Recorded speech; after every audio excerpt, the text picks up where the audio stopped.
Paul Joyce from the Times, who's going to kick us off. Recording in progress. That wasn't Paul, but we'll go to Paul first, and then hands up, please, and we'll get through as many of you as we can. So you're on mute, Paul. Apologies. I don't know if you'd take yourself off that can. Hi, Jurgen. Two questions, if possible. Firstly, how pleased were you with the performance? You know, the crowd being back in the ground. And secondly, could you speak a little bit about Harvey Elliott's performance as well, please? Yeah, so obviously everybody was really looking forward to this fest today, whatever football fest I want to call it, to this game, I think nobody leaves this place today with any kind of disappointment, because I think all our dreams were fulfilled today, atmosphere-wise. The people, that was for sure the best 12:30 atmosphere we had, and yeah, it was pretty special, really special. And so how the game was as well, pretty special, because Burnley is Burnley. Burnley caused you problems, and Burnley caused us problems. And obviously, the new idea about football let the game more flow or whatever. Yeah, I think we will talk about that quite frequently over the year. But we won the game. We played a good game. We scored two, could have scored more. Yes, needed Ali in moments as well, even when the best save he had was offside before, but it was anyway a sensational save. And Harvey was part of this performance, because everybody wants to speak to me about Harvey, but I understand absolutely when 18-year-old boys play such a mature game, I can understand that everybody's asking. But I was not surprised that he plays like this. That's exactly how he trained now since 6-7 weeks, since we are back, since he's back from loan, and yeah, it's good. Okay. Thank you, Paul. We'll go to Chris Baskin from the Telegraph, then to Tim Thornton from Sky, and to Kieran Canning from Air. Chris first. Hi, Jurgen. There was a kind of reassuring familiarity about Virgil and Joel there. I mean, can you just talk a little bit about them? I mean, just to not being together as a unit and just to deal with a particular challenge today. Yeah, we are not surprised about that, because obviously they played together. They're both really good footballers, and that's how it is. But I can tell you now already, because of the things happened during the last year, and we needed desperately the fourth centre half. Now we have 6 with Reece and Ned Phillips. And so we needed that, and so they will all play. The first 4 will definitely play all together, and we have to mix it up. We will do that, because they don't have, nobody of these guys, especially after a long injury, should play there now all the time, 3 games in a week, stuff like this. So we need to find a way to get used to that. But this game today, there was no chance to change anything from last week, because you needed to be used to each other to face this Burnley team. That's really special, really specific, and they're very aggressive. And how I said, with the new idea, let the game flow, that makes it not easier. So and yeah, it's a situation. So it was a tough game, an intense game, how it always was against Burnley.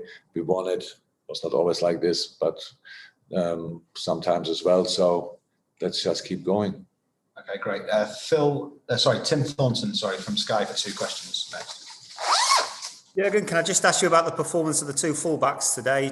Trent in particular obviously had his injury problems in the summer, but back to his best today. And how well do you feel your side dealt with the physical challenge that Burnley represented today?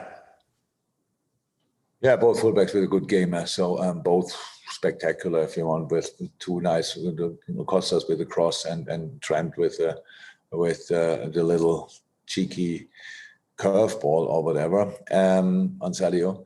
No, it was a good game, and yes, that's part of the. If I think everybody thinks both fullbacks played a good game in the situation. That means they were defensively good as well in a really difficult game from a defensive point of view, because in football, usually you have a plan, you have an idea how you're going to want to win the ball here or there. Against Burnley, there is no winning the ball here or there. That's only around the center halves where you have to pick the ball up and we have to protect constantly like crazy, because there is the ball ending up. If you don't, I cannot remember a high press situation. I think it's just not possible. At least was not possible today. But the fullbacks were really good, which helped us to win the game. Thank you. Thank you, Tim. And then the last couple, we'll take one from Kieran Canning from AFP, and then we'll finish with Paul Joyce, who's put the hand up again, I presume, for a follow-up. Kieran. Hi, Jurgen. Hi. The focus on Virgil's comeback has been more defensively, but just how much of an impact does having him for his distribution from the back make to the overall way the team can play? Because we saw in the second half, particularly, those diagonal balls that he plays out to the right-hand side that created quite a few chances. Yeah, of course, that's really helpful. The package Virgil van Dijk is really helpful. I just don't understand why we constantly. I like talking about Virgil, but I just don't like if you talk about last season. Everybody, Virgil van Dijk didn't play. Just to mention again, Joe Gomez and Joel Matip didn't play as well, which didn't make the situation easier. And people tend to forget how good they are. No, but of course it's cool having Virgil back. He was for sure in moments on the edge today, not physically, but not in a dangerous way, just because the intensity of the game was incredible, especially for the center halves. You're constantly in the air. The ref whistles absolutely nothing. Strikers are in your body. You jump, you get down. That was the proper test today. Yeah, and I honestly, I love football. I love all these challenges and all these kind of things. Yes, but we came from protecting the players slightly more to let the game more flow. There is a gray area in between, which for sure we will have to adapt again during the season, because just let the game now run doesn't sound like it makes too much sense. We have to still need to talk about different things, but it was for today, it was fine, but it was a proper test for Sander House, was a proper test for Virgil today. He passed it and all good. And then final question back to Paul to finish his press conference. It was just on that point about letting the game flow more. Speaking generally, do you think what would you like to be done about things? You've obviously got concerns. Concerns. I'm not the Pope of football or whatever, or any kind of priest and want to tell the people what to do. These kind of things, really not. It's just when you might remember it, when we started about talking about the elbow in the challenge, all of a sudden all challenges in the air were like, we heard a whistle. So what's going on now? So it happened then that players started to feeling something in the face even when nothing touched them, because it helped always showing doing this. That we went to all these different things. Now there's the message like a headline: let the game all flow. It started with the penalties, no soft penalties anymore, which is absolutely fine. But we cannot forget that we have to protect the players as well. And the challenge is in the air. So that's not me saying that. That's common sense, sports science, whatever. You're in the air. You know when you're in the air, you go down. You can fix that, it's no problem. But if you don't know how to, you get down because somebody is with your body. That's a dangerous situation in football in general. That's a dangerous situation. I don't say they are all fouls, for sure not.